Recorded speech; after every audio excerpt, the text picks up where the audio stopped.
The morning I was told to vacate the house I helped rebuild my name was already missing from the family group chat. I noticed it while standing barefoot on cold tile coffee, going untouched on the counter, my phone lighting up with notifications that didn't include me.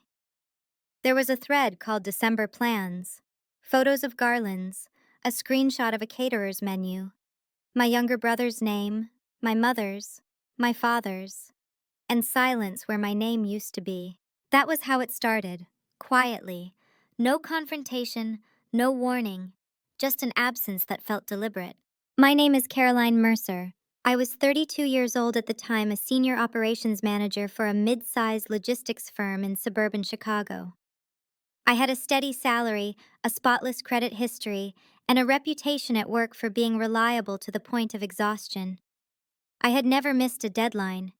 I had never asked for help I couldn't repay.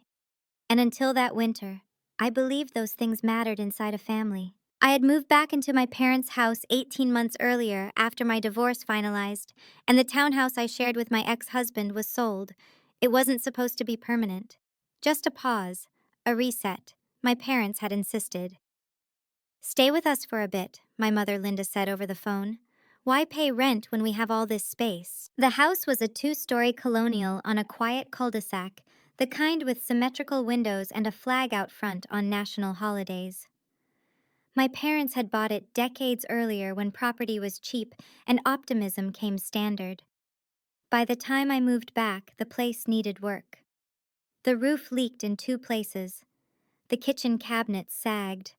The basement smelled faintly of mildew and old cardboard. I didn't complain. I saw a project, something to fix, something useful to pour myself into while everything else felt unstable. I paid for the roof repairs myself. I hired a contractor I trusted, wrote the check, didn't ask for reimbursement. I replaced the kitchen appliances one by one when they failed. I spent my weekends painting, resealing, clearing out old furniture my parents said they'd get to eventually. I told myself it was temporary. I told myself I was helping. My brother Matthew moved back 3 months after I did. Matthew was 28, recently laid off from a marketing job he never liked. Newly engaged to a woman named Elise, who spoke softly and never looked anyone directly in the eye. When he arrived with his duffel bags and guitar case, my parents acted like the house had finally become whole again. They gave him the larger upstairs bedroom, the one with the bay window. I didn't say anything. I took the smaller guest room and adjusted. At first it was subtle. The way conversations paused when I entered the room. The way plans were discussed after they were already decided. My mother asking me to pick up groceries since you're already out while Matthew slept until noon. My father Robert reminding me that this is still our house whenever I mention schedules or boundaries. I nodded, I complied, I kept my head down. The first real fracture came in November when I found a folder on the dining table labeled estate planning. It wasn't hidden. That was the part that unsettled me most. Just sitting there, papers neatly clipped, a legal firm's letterhead visible through the translucent cover.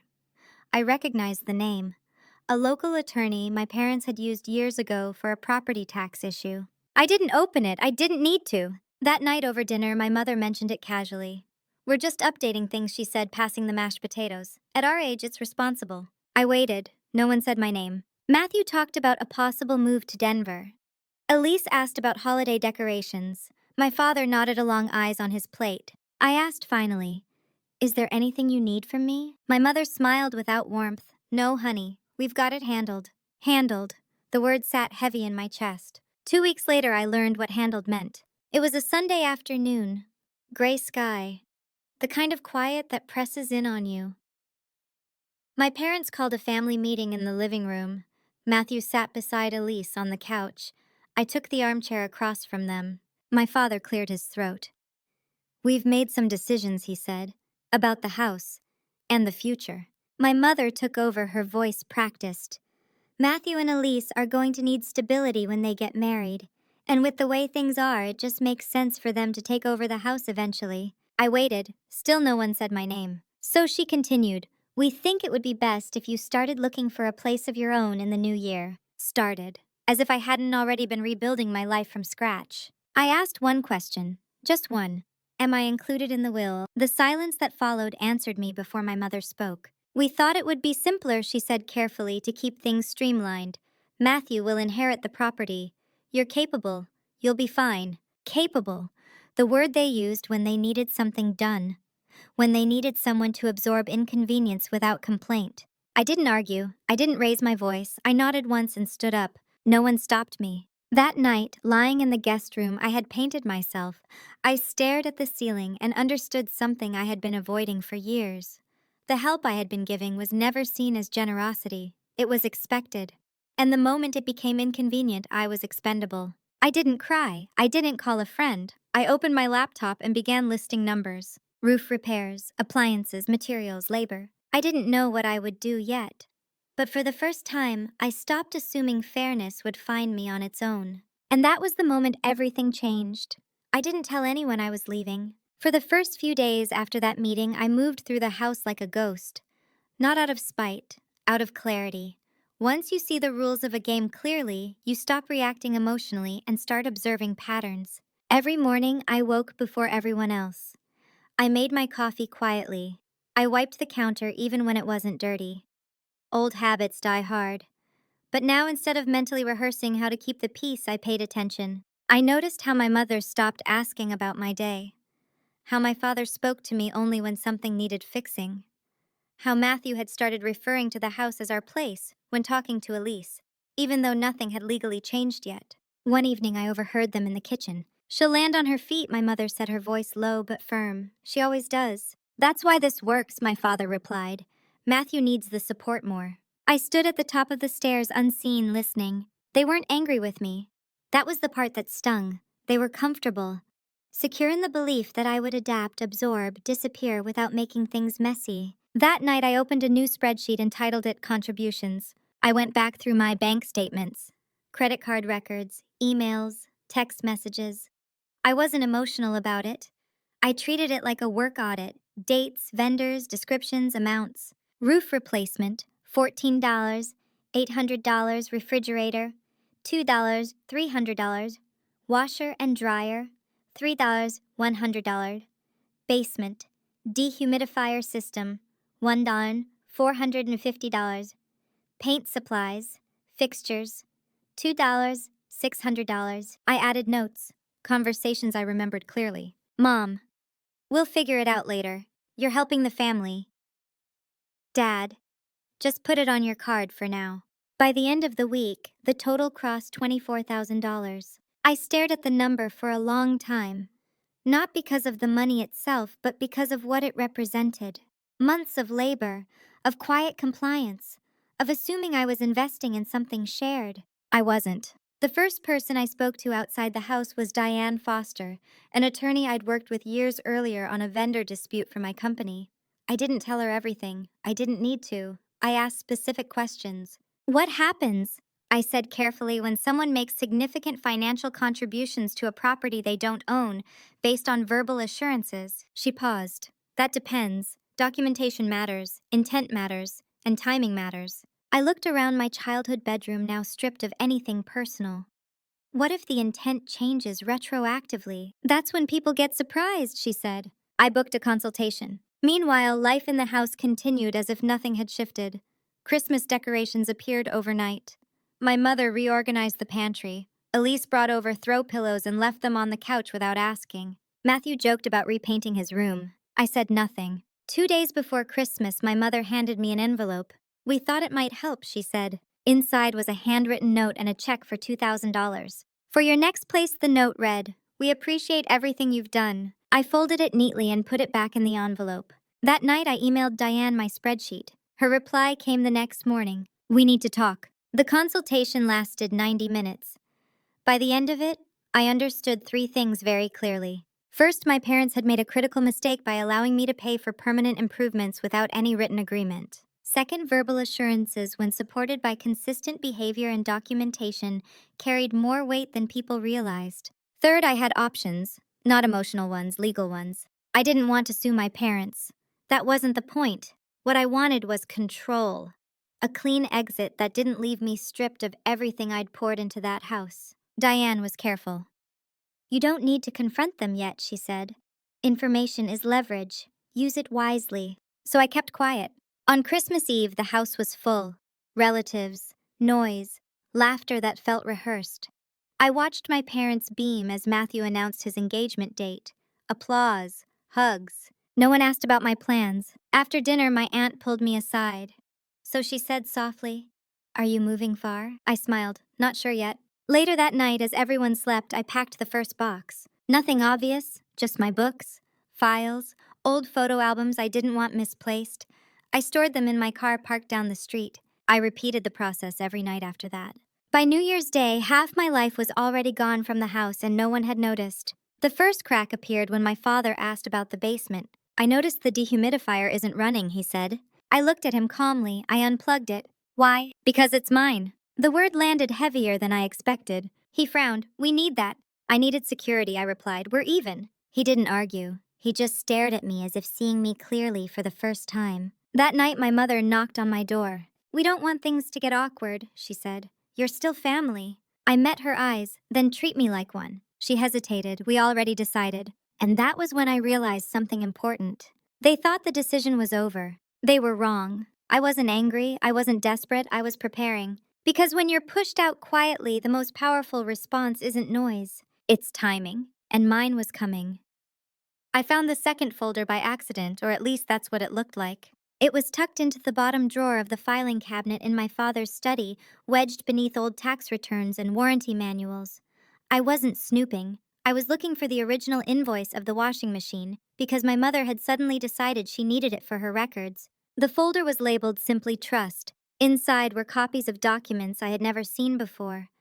A revocable living trust dated 8 years back. Amendments added 2 years ago. And one final revision signed just 6 months earlier. Matthew's name appeared repeatedly. Mine did not. I sat on the carpeted floor with the folder open in my lap, the low hum of the house settling around me. The language was clinical, efficient, assets allocated, authority assigned, contingencies outlined. There it was in black and white. The house, the small investment account, even the antique dining set my grandmother once promised me, all assigned to Matthew. I didn't feel shock. That part had already passed. What I felt was something colder. A recognition that the exclusion wasn't an oversight. It was intentional, planned, and quietly executed long before I moved back home. They had known. Every conversation about temporary help. Every assurance that we'll figure it out later. All of it had been spoken while this document sat finalized and filed. I replaced the folder exactly as I found it. That night, I updated my spreadsheet again. I added a new tab titled Timeline. Dates of trust amendments. Dates of major purchases I made. Conversations I could recall with reasonable certainty. The pattern became clear very quickly. They had encouraged my financial contributions after the last amendment removed me entirely. That detail mattered. The next morning, I forwarded everything to Diane. Her response was immediate. "This changes things." We spoke that afternoon. Her tone was measured, but there was no mistaking the shift. When someone knowingly induces another party to make substantial contributions under false pretenses, she said we start talking about unjust enrichment, possibly misrepresentation. I leaned back against the kitchen counter, watching my mother butter toast like nothing in the world was wrong. "What does that mean practically?" "It means you don't need to ask for fairness," Diane replied.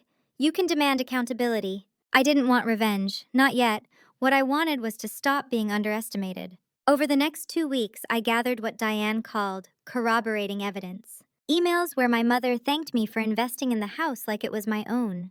Texts where my father said, "We'll make sure you're taken care of."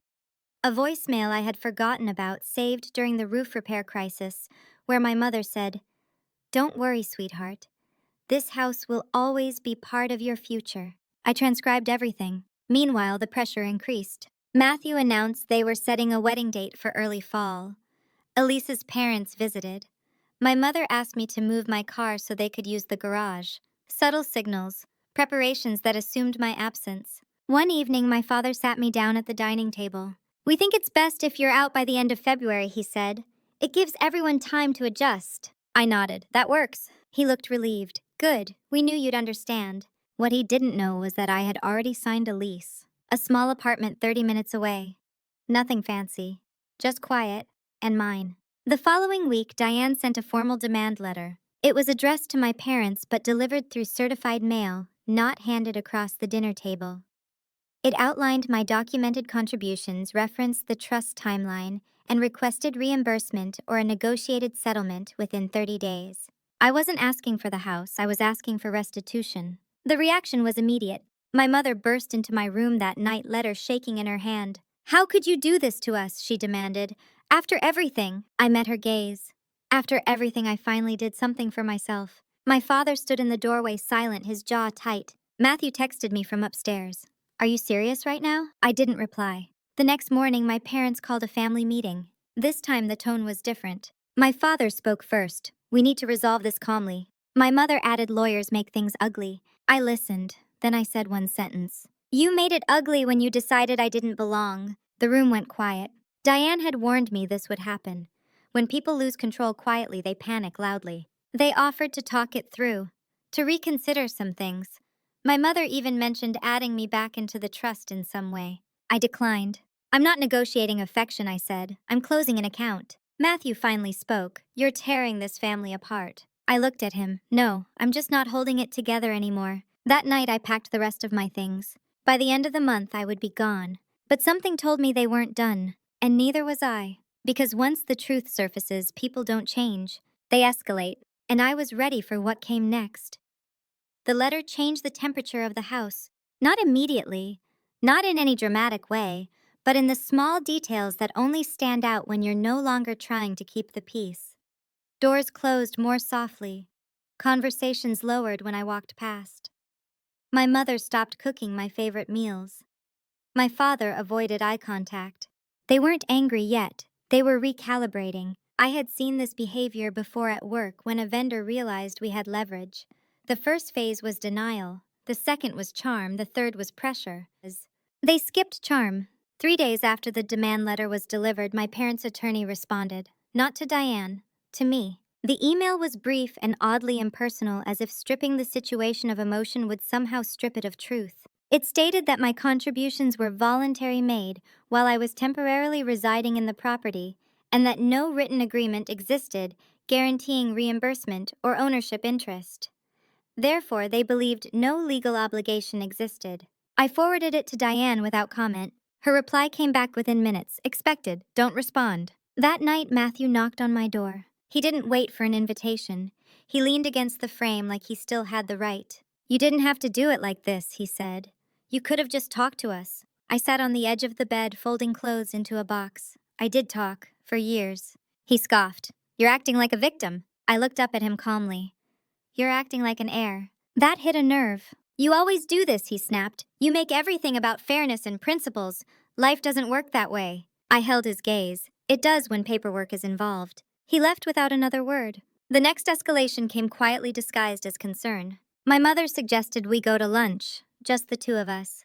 She chose a cafe I liked, ordered my usual tea without asking. She talked about the weather, about her garden, about how stressed she was feeling. Then she sighed. "This whole legal thing, it's weighing on your father." I stirred my tea. I didn't file anything. I asked for a conversation through proper channels. She reached across the table, touching my hand. "If you drop it, we can help you with a down payment. Maybe not the full amount, but something."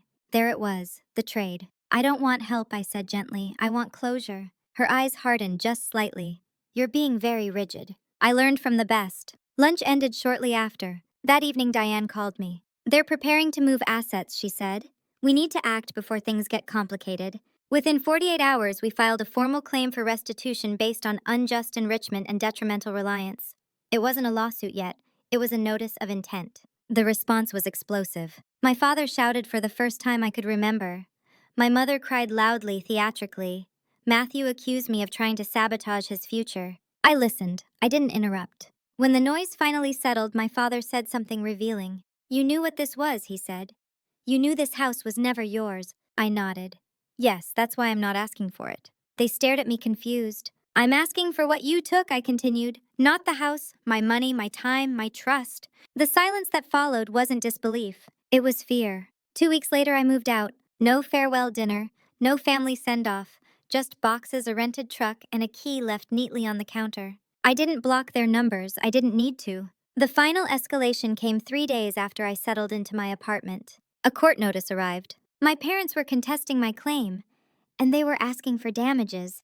The amount made me exhale slowly. They weren't just refusing to return what I'd given. They were punishing me for asking. I forwarded the notice to Diane and closed my laptop. This was no longer about money. This was about control. And they had just made their last mistake. When the court notice arrived, I didn't open it right away. I let it sit on the small kitchen table in my new apartment for almost an hour, next to a half-empty mug of coffee and a stack of unopened mail. The room was quiet, in a way my parents' house had never been. No footsteps above me. No television murmuring in the background. Just stillness. That stillness mattered. It kept me from reacting. When I finally opened the envelope, I read every line slowly, twice. My parents weren't just contesting my claim.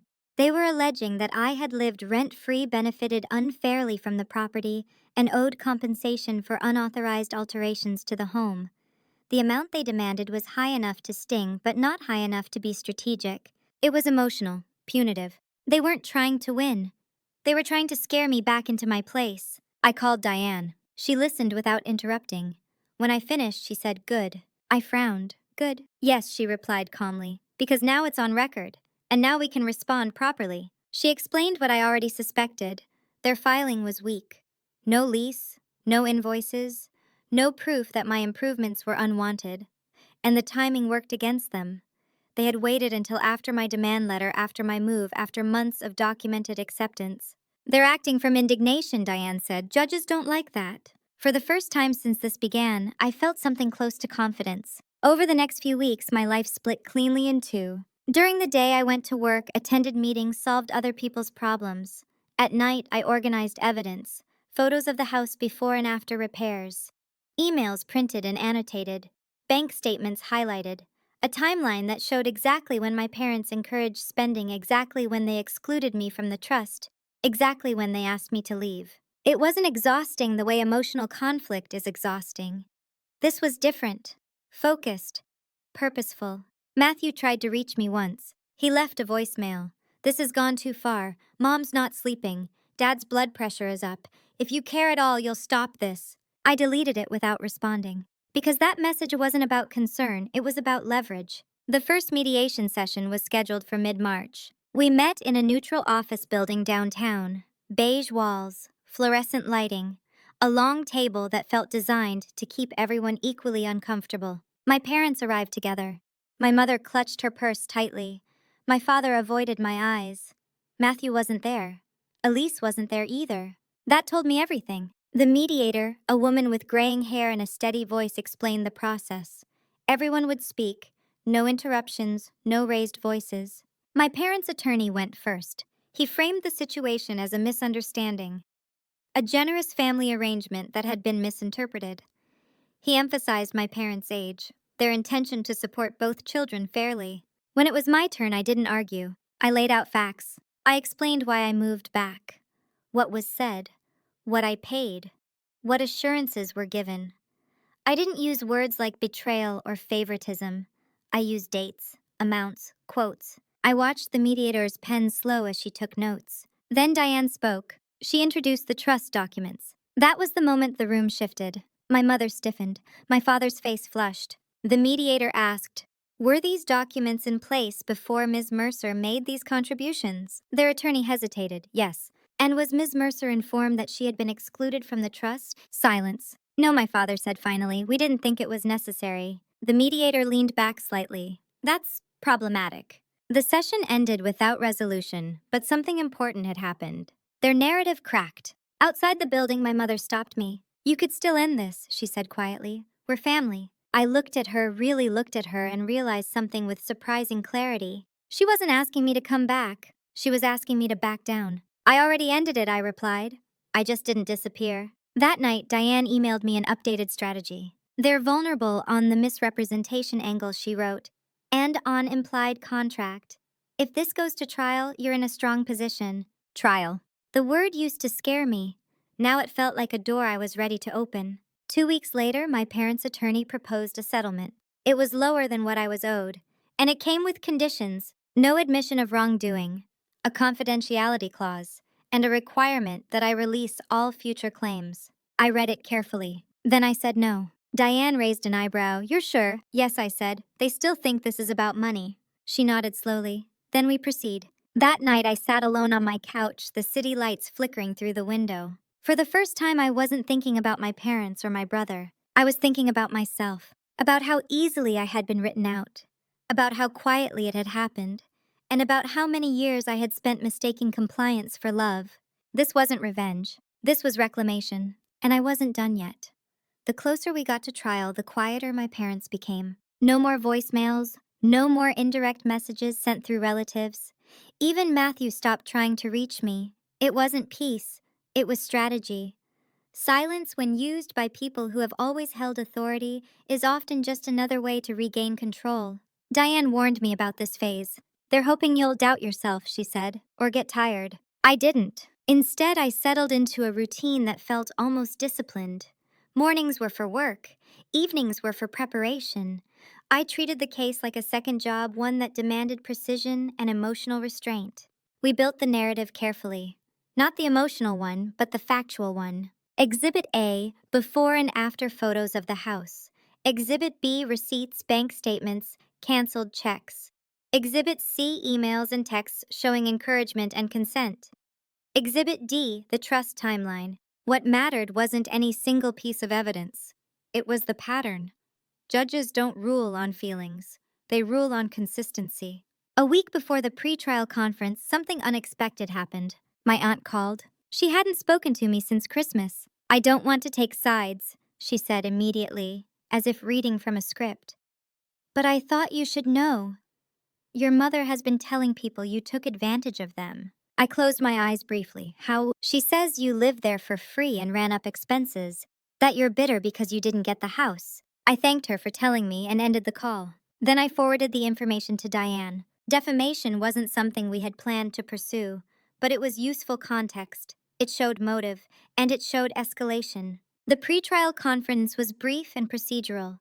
The judge, a man in his late 50s with a flat voice and sharp eyes, asked pointed questions. He flipped through documents. He frowned more than once. At the end, he looked directly at my parents' attorney. You're asking the court to believe your clients accepted extensive improvements over an extended period, he said without objection while simultaneously concealing a finalized estate plan that excluded the contributor entirely. The attorney cleared his throat. Yes, Your Honor. The judge nodded slowly. That will be difficult. We were officially headed to trial. That night, I allowed myself one glass of wine. Just one. Not to celebrate, but to acknowledge that something irreversible had begun. The trial itself was scheduled for early June. In the weeks leading up to it, I learned more about my family than I ever had when I lived with them. My mother avoided mutual acquaintances. My father stopped attending his regular breakfast group. The house was listed quietly, then taken off the market. Financial pressure was mounting. Matthew broke his silence exactly 10 days before trial. He showed up at my apartment unannounced. I didn't invite him in, but I didn't close the door either. This is insane, he said. You're ruining everything. I leaned against the doorframe. You should leave. Mom is falling apart, he continued. They're talking about taking out a loan. I didn't respond. You don't even need the money, he said. You have a good job. I met his eyes. That's why you think this is optional. His expression changed just slightly. For you, I went on support was an inheritance. For me, it was conditional.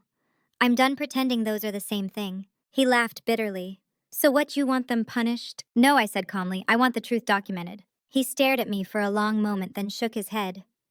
You've changed. Yes, I said, that's the point. After he left, I sat on the floor and felt something unexpected.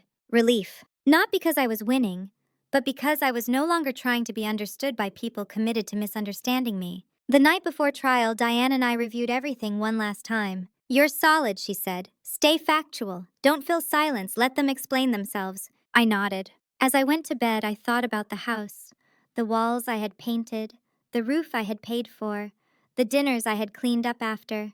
I didn't miss it. What I missed was the illusion that effort would be reciprocated. But illusions once broken don't hurt forever. They just leave room for something real. And tomorrow in that courtroom, I wasn't going to ask to be chosen. I was going to state clearly and calmly what had been taken, and let the rest speak for itself. The courtroom was smaller than I expected. No dramatic wood paneling, no echoing grandeur. Just rows of benches, a raised desk for the judge, and the quiet hum of fluorescent lights that made everything feel uncomfortably real. This wasn't a stage. It was a place where decisions were recorded and lives quietly redirected. My parents arrived 10 minutes early. They sat together, my mother clutching a folder she didn't open, my father staring straight ahead like eye contact itself might be used against him. When they noticed me, my mother's lips pressed into a thin line. She didn't wave. She didn't nod. Matthew wasn't there. That absence spoke louder than any testimony could. Diane and I took our seats. She leaned in slightly and whispered, "Remember." Short answers. Let the documents work.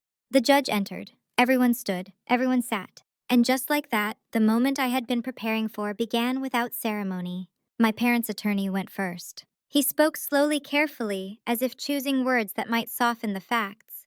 He described a family trying to navigate a difficult transition. He framed my parents as generous but overwhelmed. He emphasized that I had lived in the home without paying rent, that I had benefited from stability during a vulnerable period.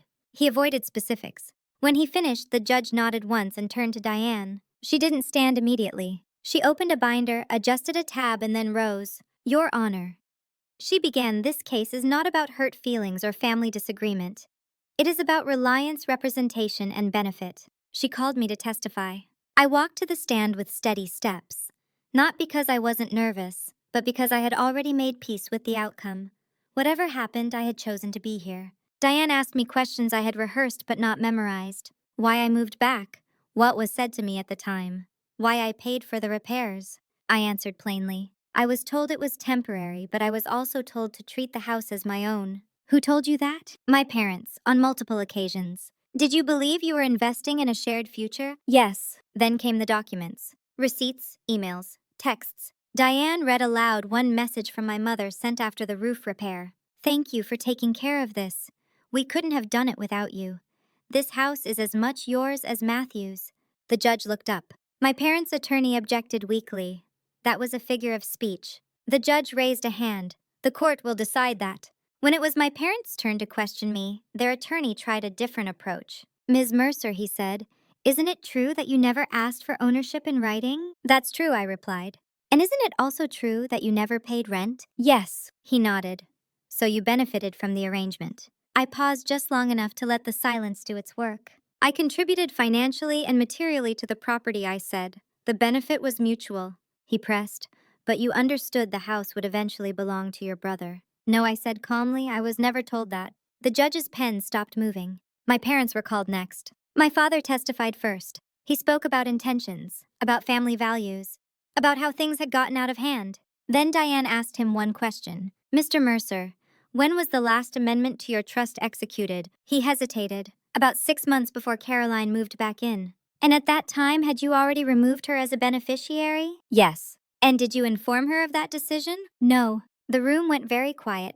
My mother testified next. She cried softly. She spoke about stress, about misunderstandings, about how she never imagined things would go this far. Diane didn't challenge her emotions. She challenged her memory. She played the voicemail. My mother's voice filled the courtroom. "Don't worry, sweetheart. This house will always be part of your future." My mother stared at the table. When both sides rested, the judge leaned back in his chair. He didn't rule immediately. Instead, he spoke. "This court is not here to punish families," he said, "but it is here to address fairness when one party benefits at the expense of another." He looked directly at my parents. "Encouraging substantial investment while concealing a finalized estate plan is not a misunderstanding. It is a material omission." He adjourned for the day, stating he would issue a ruling within 2 weeks. Outside the courtroom, my mother approached me. "You didn't have to play that," she said, her voice shaking. "That recording." I met her eyes. "You didn't have to say it." She looked away. That evening, I walked home instead of taking the train.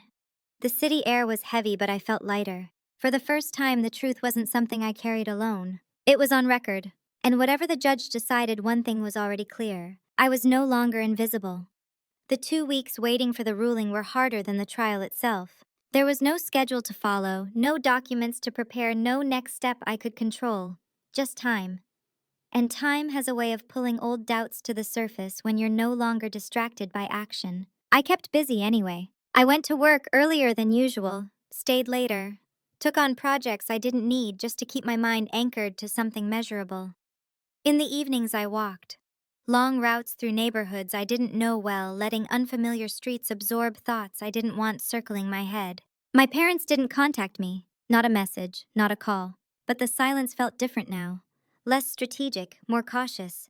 On the fourth day, a mutual family friend stopped me in the grocery store.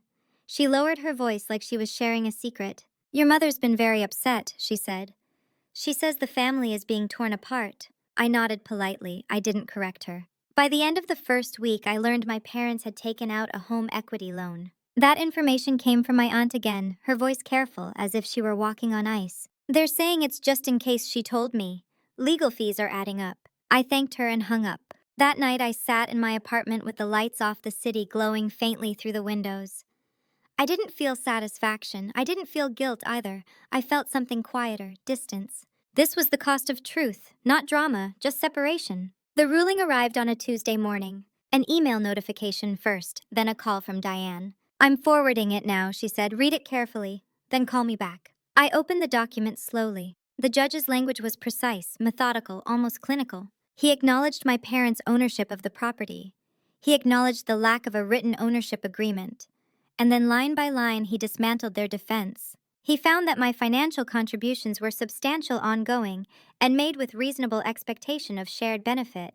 He found that my parents had knowingly allowed those contributions while withholding material information regarding the trust. He found that their claim for damages was unsupported and retaliatory. Then came the part that made me stop breathing for a moment. The court ordered restitution. Not the full amount I had calculated, but close enough to feel intentional.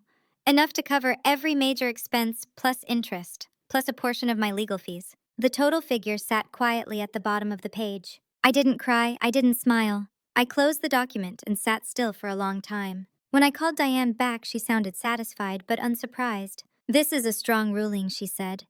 "They can appeal, but it would be expensive and unlikely to succeed." "Will they?" I asked. She paused. "That depends on whether they want control or closure." I had my answer 2 days later. My father emailed me. Just one sentence. "We will not be appealing. No apology, no acknowledgement, just surrender." The check arrived by certified mail the following week. I deposited it without ceremony. That should have been the end. But families don't always stop when the law does. My mother called that night. I let it ring twice before answering. Her voice was tired, older somehow. "You got what you wanted," she said. "I got what was documented," I replied. A pause. "You didn't have to humiliate us." I closed my eyes. This wasn't about humiliation, it was about being erased. She sighed.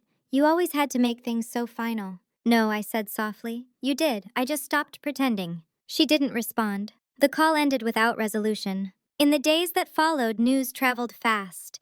The house was quietly listed again, at a lower price.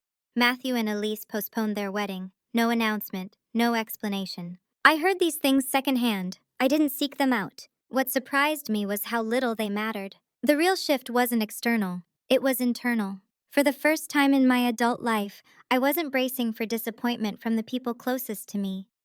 I wasn't editing myself to maintain access. I wasn't confusing endurance with love. I started sleeping better, eating better, thinking in full sentences instead of fragments. The money wasn't freedom, it was proof. Proof that silence isn't consent. That contribution without transparency is exploitation. And that walking away doesn't make you heartless. Sometimes it makes you honest. There was still one chapter left to close. Not in court, but in myself. And I knew exactly how to do it. I thought the ruling would be the last word. Legally it was. Emotionally it wasn't. The first sign came quietly, the way most things in my family always had. An email from my mother sent late at night, subject line blank. No greeting, no context. "I found some of your things in the attic.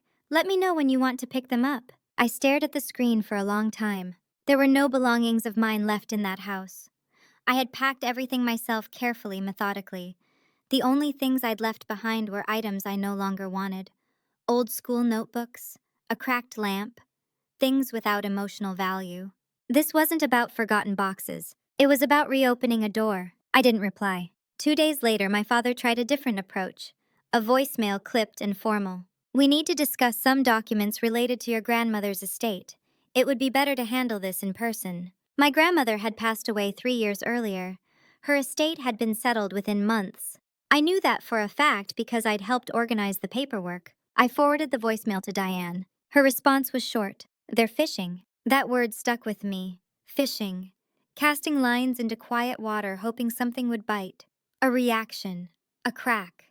An excuse to pull me back into a dynamic where they could reset the narrative. I didn't give them one. Instead, I did something I had never done before. I wrote a letter. Not an email, not a text, a letter, printed, signed, sent certified. It wasn't long. I stated that all communication regarding legal or financial matters should go through counsel, that I did not wish to revisit settled issues, that I was not interested in retrieving items that no longer belonged to me. And then one final paragraph. This outcome was not an attack, it was a correction. I am choosing not to continue a relationship where my role is conditional. I wish you well, but I am stepping away. I didn't accuse, I didn't justify, I didn't explain beyond what was necessary. I mailed it and felt something close to relief as the envelope disappeared into the slot. The reaction was immediate. Matthew called that evening. I almost didn't answer, almost. "You really sent that?" he asked, his voice tight. "Yes. So that's it," he snapped. "You're just done." "I've been done for a while," I said calmly. "I just stopped pretending." "You're cutting off your own family," he said, "over money." I exhaled slowly. If this were about money, I would have settled. There was a pause on the line. Then quieter, "Mom's not taking this well." I closed my eyes. She didn't take honesty well either. He didn't argue after that, he just hung up. In the weeks that followed, the silence returned. But this time it wasn't tense. It wasn't strategic. It was final. No more messages through relatives. No more accidental run-ins. No more updates about the house or the wedding or who was upset with whom. Life narrowed in the best possible way. I started redecorating my apartment, slowly, intentionally. Not to prove anything, just because I could. I bought a solid oak desk and placed it by the window. A plant that needed light and attention. A bookshelf I didn't have to justify. Each choice felt like a small assertion of agency. One evening, while organizing old files, I found the original spreadsheet I'd made months earlier. Contributions, timelines, notes written late at night when I still thought clarity might save the relationship. I closed the file and deleted it, not because it no longer mattered, but because it had already done its job. I realized then that revenge had never been the point, not even justice really. What I wanted was acknowledgement, and when that didn't come, I chose something better. Distance. Distance gave me perspective. It allowed me to see how often love had been used as leverage, how frequently I had been praised for being easy, adaptable, low maintenance, how rarely anyone had asked what those qualities cost me. The final shift happened quietly one afternoon at work. A colleague thanked me for setting a boundary on a project. "I didn't think you'd say no," she said, half smiling. "But I'm glad you did." I smiled back. So was I. Because once you learn that saying no doesn't make the world collapse, you stop negotiating your worth for access. And that lesson, hard-earned and long overdue, was something no one could take from me. Not anymore. By early summer, the noise had faded enough that I could hear myself think again. That was new. For most of my life, my internal voice had been crowded out by other people's expectations. What my parents needed, what Matthew wanted, what would keep things smooth, pleasant, acceptable. Silence had never really been quiet before. It had been full of calculations. Now it was just silence. I didn't rush to fill it. Work became simpler in a way I hadn't anticipated. Not easier, but cleaner. I stopped volunteering for projects that weren't mine.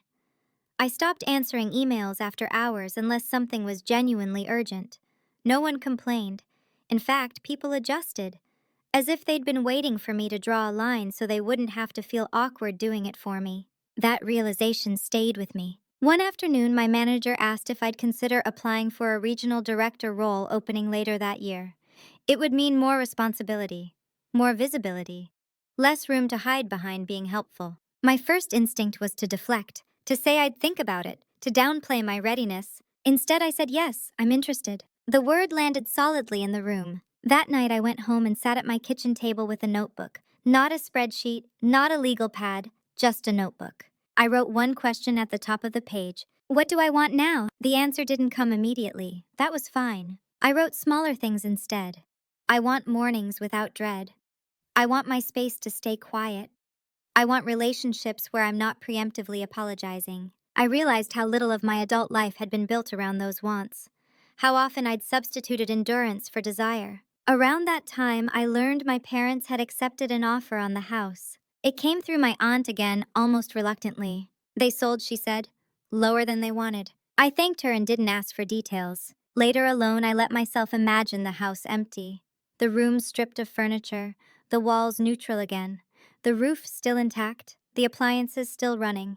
All the improvements I'd made would outlast my presence there. That felt right. Matthew didn't reach out after that. Neither did my parents. The line I'd drawn held. One evening in July, I received a message from Elise. I almost didn't recognize the number. "I hope this is okay," she wrote. "I just wanted to say I'm sorry for how things turned out." I stared at the screen. Her message wasn't long. It didn't explain, it didn't justify, it didn't ask for anything. I replied with one sentence, "I hope you're well." And that was enough. I didn't feel the need to reopen anything.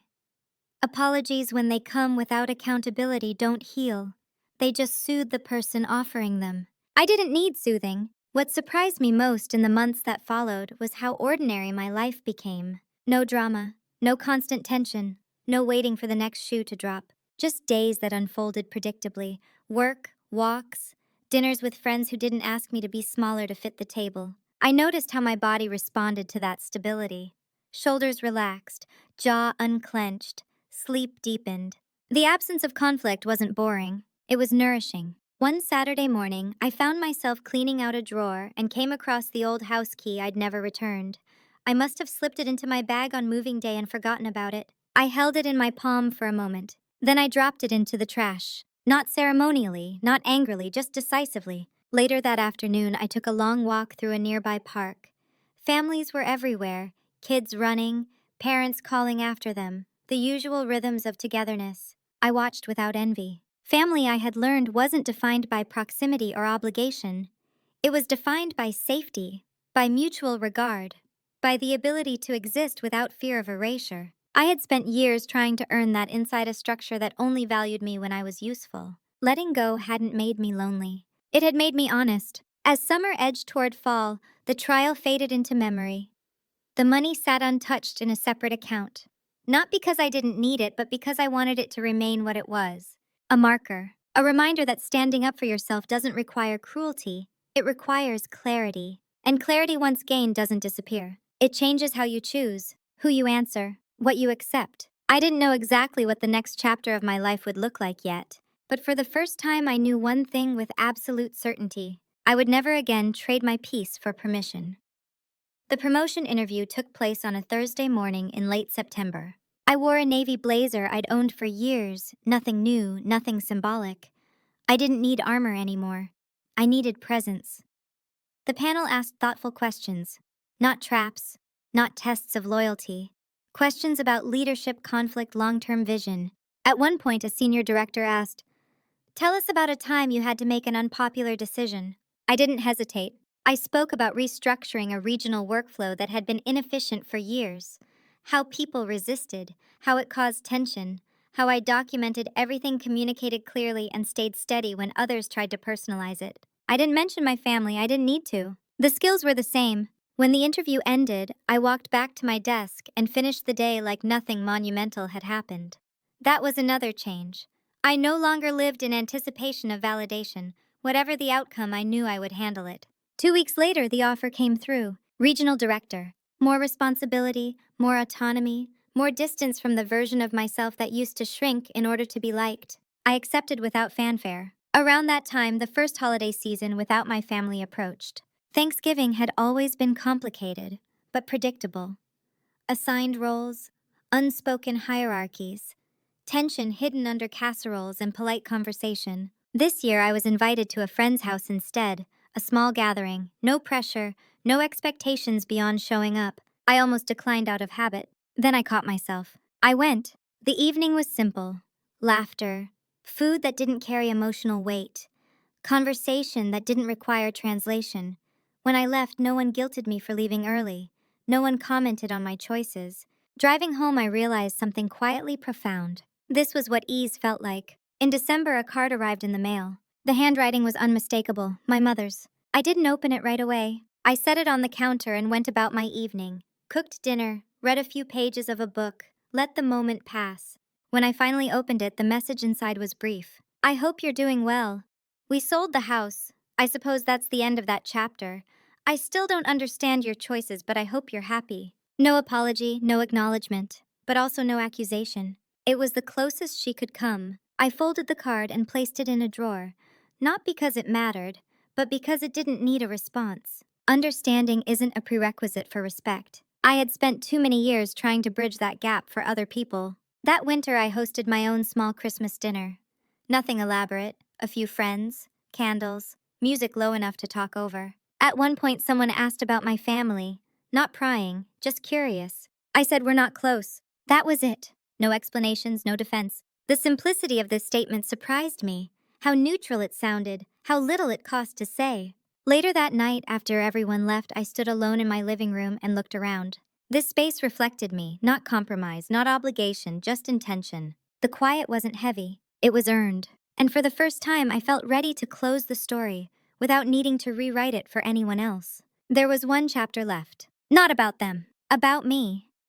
The moment I knew the story was truly over didn't come with a phone call or a letter. It came on an ordinary Tuesday evening months later when I realized I hadn't thought about them all day. No sudden wave of sadness, no flare of anger, just absence, clean and quiet. I was sitting at my desk near the window, the city lights beginning to come on one by one, reviewing notes for a presentation I'd give the following morning. The work was challenging in the right way, demanding without being depleting. When I closed my laptop, I felt tired but not hollow. That difference mattered. I poured myself a glass of water, leaned against the counter, and looked around my apartment. Nothing extravagant. No inherited furniture. No compromises disguised as generosity. Every object had a clear origin. Bought, chosen, kept. Mine. For a long time, I had believed that walking away from family meant failure. That distance equaled loss. That endurance was proof of love. Those beliefs were handed to me so early and reinforced so often that I never thought to question them. But here was the truth I had learned the hard way. Love that requires you to shrink is not love. Support that disappears when you assert yourself is not support. And family that only functions when you are silent is not a home. I hadn't destroyed anything. I had stopped participating in a system that depended on my silence to survive. That realization didn't make me bitter, it made me precise. I thought back to the early days, to the version of myself who stood in that old house believing effort would be seen, that fairness would eventually surface if I stayed calm and useful long enough. I didn't judge her. She did what she knew how to do at the time. But growth doesn't come from being rewarded for loyalty. It comes from recognizing when loyalty is being used against you. People sometimes ask if I regret taking it as far as I did. The legal action, the distance, the finality. The honest answer is no. Not because it was easy, not because it felt good in the moment, but because it taught me something that quietly reshaped my entire life. Boundaries are not punishments, they are directions. They tell people how to treat you. And when people refuse to follow them, distance is not cruelty, it is clarity. I didn't win a battle. I reclaimed authorship. That's the part no one warns you about. When you stop living according to someone else's expectations, the world doesn't collapse. It rearranges, slowly, unevenly, but truthfully. I still believe in kindness. I still believe in showing up for people who show up for me.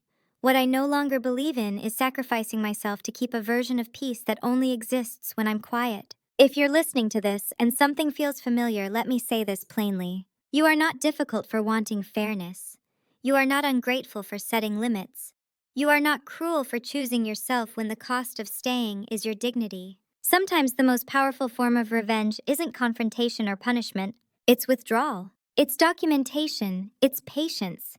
It's letting the truth stand on its own without trying to convince anyone who benefits from misunderstanding you. I didn't walk away angry. I walked away awake. And if this story resonated with you, if you've ever been pushed aside, written out, or told to accept less for the sake of harmony, leave a comment. Share your story. You're not alone even when choosing yourself feels isolating at first. If you want to hear more stories like this, the quiet kind of justice that unfolds without shouting, consider subscribing. Because sometimes the most satisfying ending isn't watching someone else fall. It's realizing you finally stood up, stepped away, and kept your head high while doing it. And that kind of ending doesn't need permission.